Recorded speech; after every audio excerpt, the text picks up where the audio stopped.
Olá, mulheres! Gostaria de compartilhar com vocês uma história que está lá no livro de 1 Reis, capítulo 17, versículo 8 a 24. É a história da viúva de Sarepta. É um texto já muito conhecido, né? Vou fazer um breve resumo da história, mas quando você tiver a oportunidade, leia a palavra de Deus. Não perca a oportunidade de ler a Bíblia. Antes da gente relembrar a história, coloque-se na seguinte situação. Você está num momento de extrema necessidade e uma pessoa desconhecida te pede ajuda. A história fala que essa viúva, ela estava passando fome. Fome nos nossos dias é uma coisa muito difícil, mas pense numa situação de extrema necessidade. Uma pessoa estranha, ela chega e te pede auxílio. Como que você reagiria a isso?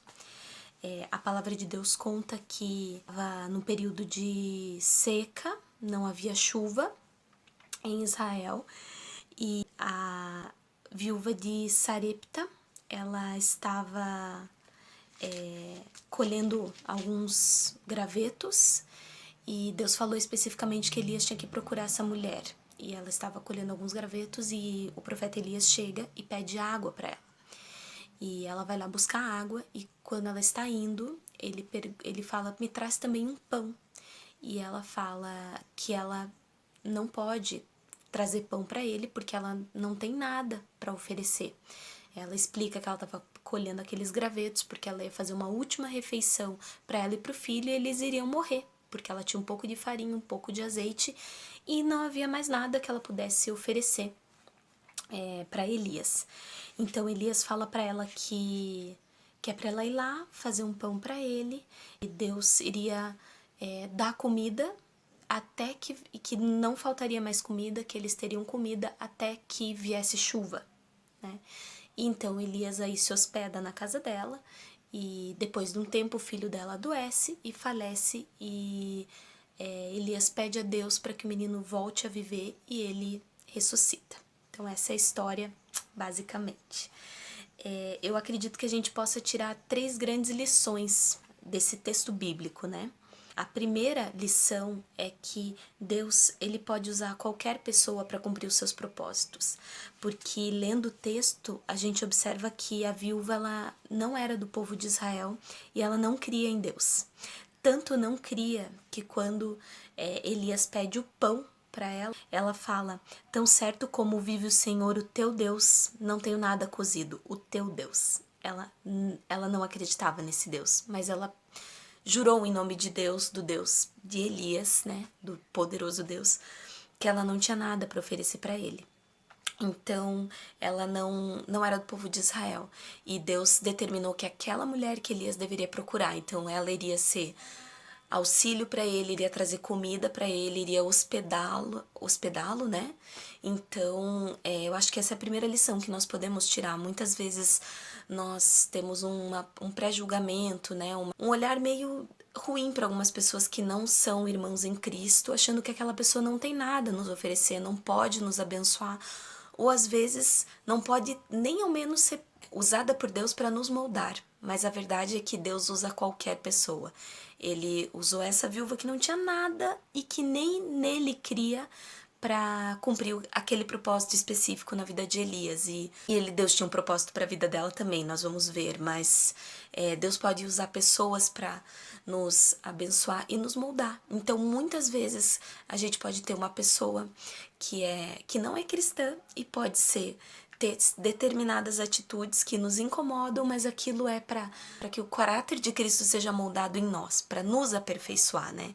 Então, o propósito de Deus é que sejamos cada vez mais parecidos com Cristo. Deus pode usar para isso qualquer pessoa, né?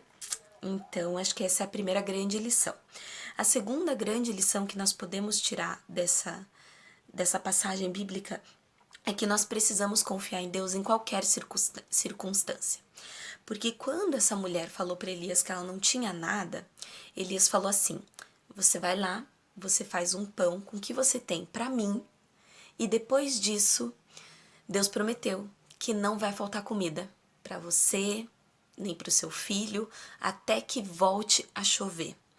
Então ela realmente abriu mão de tudo Imagine uma pessoa estranha chega pra você e pede pra você fazer pão, e ela acreditou nisso, ela foi lá e fez o pão, e Deus fez o milagre, e não faltou comida, e ela pôde continuar comendo ainda com o filho e com Elias por muito tempo, né? Mas ela realmente, mesmo sem crer em Deus, ela abriu mão de tudo que ela tinha, né?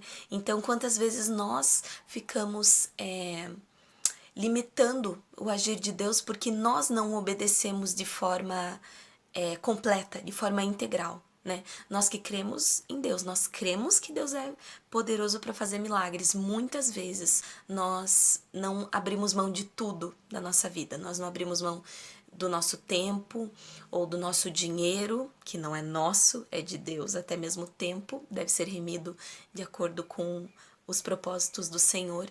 Então, quantas vezes nós não temos o coração dessa viúva de fé mesmo, de abrir mão de tudo para conseguir, para que Deus venha e nos abençoe, né? Como aconteceu, que é a terceira lição que nós podemos tirar, porque quando nós obedecemos a Deus, nós podemos desfrutar da fidelidade do Senhor no momento que há a real obediência. Então, nós vemos ali na história que, passado esse tempo, depois que a comida não acabava, passado um tempo, o filho dessa mulher adoeceu e depois faleceu. E basta ler os livros antigos, até mesmo o livro de Ruth, até mesmo Jesus, que ressuscitou um menino que era filho único de uma viúva. Quanto era difícil uma mulher viúva ficar sozinha. E ela tinha um único filho, esse filho falece. Ela clama a Elias, Elias vai lá, clama ao Senhor e esse menino volta a viver. Então, e logo em seguida, Deus é tão misericordioso com ela que aí ela reconhece que o Senhor Deus é Deus. É Deus. Então, que nós não esqueçamos que nós desfrutamos da fidelidade do Senhor quando nós realmente obedecemos a Ele. Deus abençoe sua vida.